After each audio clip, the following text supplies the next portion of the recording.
Happy Thursday, everybody. I hope you had a great week. I know it's been raining a lot, and we are in San Diego and we've been soaked. But that's not what we are here today to discuss. We are here to discuss real estate questions. What are the most important real estate questions when you are thinking of buying or selling a house? So, my name is Roxanne Govari, Pemberley Realty here in San Diego, California.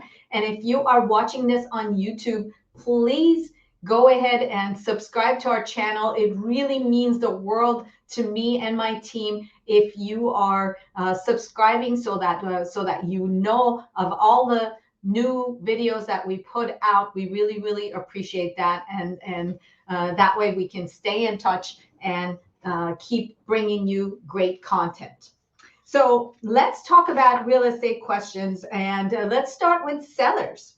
So one of those questions that I always get is, how should I prepare my home for sale? Well, it all depends on what type of condition your home is in. If the condition of your home is poor, then I would say that the best way is to just sell it as is. Improving a property that's in poor condition is going to require a lot of time, a lot of energy, and a lot of money. And in that case, you're better off to basically put it on the market as is. But seller beware. You definitely want to put your house on the market. That way you can attract as many sellers, as many buyers as you can. And also you want to make sure that you're avoiding any I don't want to say you're avoiding any wholesalers, but you want to make sure that you get the most amount of money that you can. If you don't put your house on the market, you tend to attract a lot of wholesalers, which means that there are people that are not actually going to buy the house to live in it. They're investors, but they're not even investors who are going to basically fix the house and then turn around and sell it. They're only people that are getting your house under contract, and then they're going to go shop your house and find another investor who's going to pay them some more, and then release the house over to them, turn the house over to them to actually do the fixing up and flipping of the house. And that means that they perceive that there is value, there is equity in your house, that they want to get a piece of it. So why would you want to do that if you're a seller? Then the best chance for you is to actually put it on the market and get in front of real investors that are going to buy the house, improve the house, and then sell that, or to get in front of owner-occupied sweat equity buyers that are going to buy your house and do the work and live happily ever after. Either way, that's how you get the most amount of money. But what if your house is not a fixer? What if your house is really a nice house? Then the steps to actually get it there is to go through the house with your realtor and make a checklist of all the improvements that need to be made. If there's any decluttering that needs to be made, if there is any cleaning that needs to be made, if there is any painting or doing plumbing or doing electrical work, any updating that needs to be made. And so that spruce up the landscaping before you put it on the market. Maybe fix out the roof. Maybe change the personalized colors that you have. Make it a neutral color so that people like it. And maybe there needs to be caulking around the windows. Maybe the shower needs to be spruced up. All of these are things that you can go through with your realtor and make a list, and then go about and do those improvements before you put the house on the market. Maybe you want to do staging because the house is a beautiful house, and then if you stage it, then it's going to bring it's going to make the house look more attractive, therefore bring you more buyers. So these are all the steps that you and your realtor can go through and make sure that you're preparing their house for sale. Now let's talk about inspections. A lot of the times when buyers buy a house, they do a home inspection. But what about sellers inspections? When would you go for getting an inspection as a seller? Well, it could be that you're getting an inspection as a seller so that you find out what are the imperfections, and then you go ahead and take care of those imperfections so that they actually don't come up on the list of things that the buyer would be asking for. Or you can get an inspection, you can find out all those imperfections, and then when the buyer comes, you give them that list and say, these are the imperfections. I didn't want to deal with fixing them, but I'm telling you up front, so adjust your price accordingly. That way we are not going back and forth once we go under contract where you are coming in and asking for the list that I just gave you. So that is one of the reasons that you as a seller would be doing a home inspection before you put the house on the market. Now, the other question is, how long will it take for my house to sell? Well, the answer to that question is, it depends. Where is your house located? Is the market a very strong market, or is the market a very flat market? And that will determine basically how long your house is going to stay on the market. If you're putting your house on the market seasonally, for example, if you're putting your house on the market in springtime, then springtime normally is a strong seller's market time. So your house probably is going to sell quickly, versus if you put your house in November, right before Thanksgiving. Well, most people are not going to want to buy a house right before Thanksgiving. So your house is going to stay on the market a little bit longer. The other part is pricing your home. If you are pricing your home at market value, well, then your home is going to sell faster than if you are pricing your home above market value, thinking that you're going to want to get top dollar. Then it's going to take longer for your buyer to arrive and to actually buy your house. Okay, so let's see, what are some of the other questions. What is the selling price for my home? Well, that is a very good question. And the answer to that is, let's look around your neighborhood. How are the houses similar to yours selling in your neighborhood? And sometimes you may come and say, well, my house is very unique, or my house has updates that other houses do not have. And all of those are valid, but at the end of the day, your house, if a cash buyer comes and buys your house, then great, good for you. But if your house is going to have an offer from a buyer that's going to take a loan, then that lender is going to want to have an appraisal done on the property, just to evaluation, to find out how much that house is really worth, because they are giving you money, or they're giving the buyer money in order to buy your house.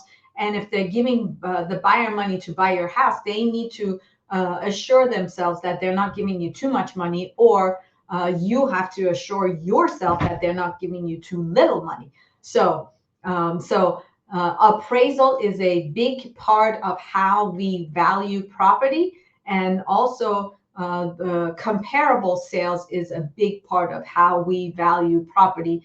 And of course, you can say, okay, house number 1 over here goes for 800,000. House number 2 over here goes for has the same floor plan, but it has $100,000 in upgrades. So then you say, okay, I will price it 800,000, which would be the same value, plus $100,000 that the house has in terms of upgrades.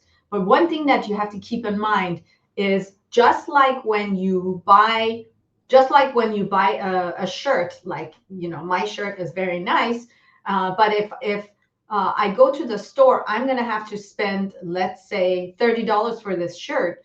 But this, as soon as I wear this shirt, it is no longer valued at $30. Now, if I want to turn around and sell it, it's going to be perceived as a used product, and it's probably not going to fetch the $30 that I paid for it.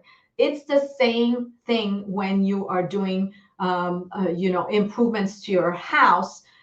As soon as the improvements are made, it does not guarantee that you're going to get your money dollar for dollar back. Let's say that you put in a brand new kitchen in your house, and it's going to cost you $50,000 to put that kitchen in.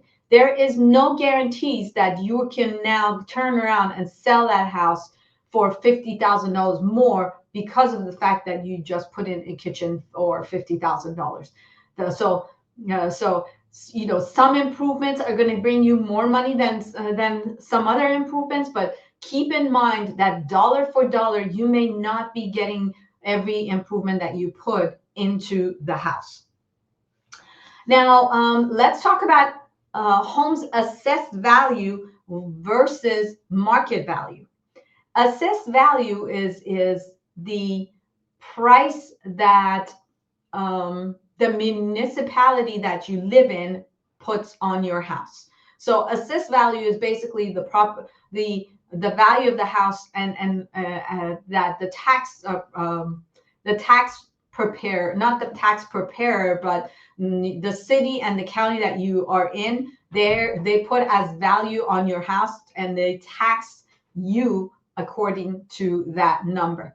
So, for example, you have a house that's worth $100,000, and the assessed value, let's say you have a house that's worth $500,000, but the assessed value is $100,000 because to the government, your house is valued at $100,000. So you're, depending on where you are at, if you're in California, the tax that you're paying is 1.25% of purchase price, and it goes up every year by about 3 to 5%. So what's the assessed value? Let's say your house could be worth $500,000 today, but the assessed value based on the original price that you bought it was at $100,000. So that's how much you are paying taxes for it. But the market value is how much the house is worth today for somebody that's going to come in and actually want to buy it. And let's say that it's worth $500,000. So that's the difference between assessed value versus market value. So commissions. Commissions are a big mystery or issue these days, because there is actually a lawsuit about agents' commissions in the works and in the courts. And the story is, why should the sellers pay for buyer's agent's commission?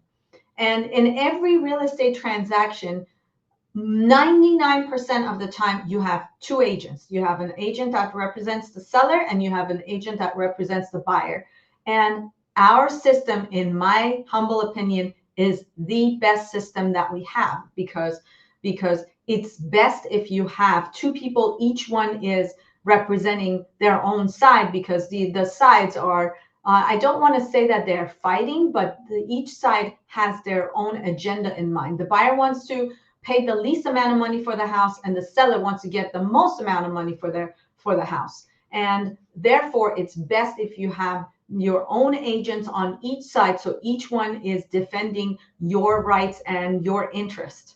Now, sellers traditionally have been paying for both agents. Why is that? Because sellers are the ones with the most amount of equity. Buyers are usually younger, or they may not be necessarily younger, but they're scraping by the money to come up with a down payment to actually get into the house. They are not the ones that have a lot of money. They're not the ones that are sitting on top of a lot of equity, versus sellers who are. So that has been traditionally the reason why sellers have been paying both commissions, because somebody's got to pay for the efforts of the agents that bring the buyer and seller together. But that does not mean that both agents are working for the seller. Buyer's agents are working for the buyer. The only reason why they're getting paid from the seller is because seller has the resources to pay both agents. But if both parties have it in writing that I'm representing the seller and I'm representing the buyer, and we are bringing the real estate transaction together, then there is no conflict and there shouldn't be any confusion as to who's representing whom. And let's also talk about why. Why would you want to have representation? I have been in the business for many, many years, and I have actually worked with a lot of for sale by owners. The issue is that when you are selling your property, there is a lot of money at stake.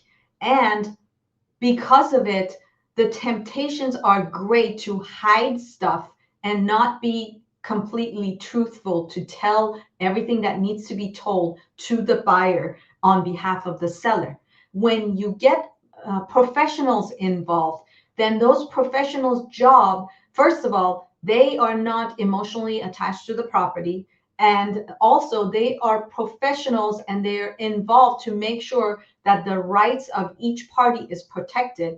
And that being the case, they're also, it's their job to make sure that they're investigating and finding out anything and everything that needs to be found out about the house. So that being the case, then if you are if the buyer is being represented by an agent and if the seller is being represented by an agent, then there's more protection for both parties, and the chances of each one of them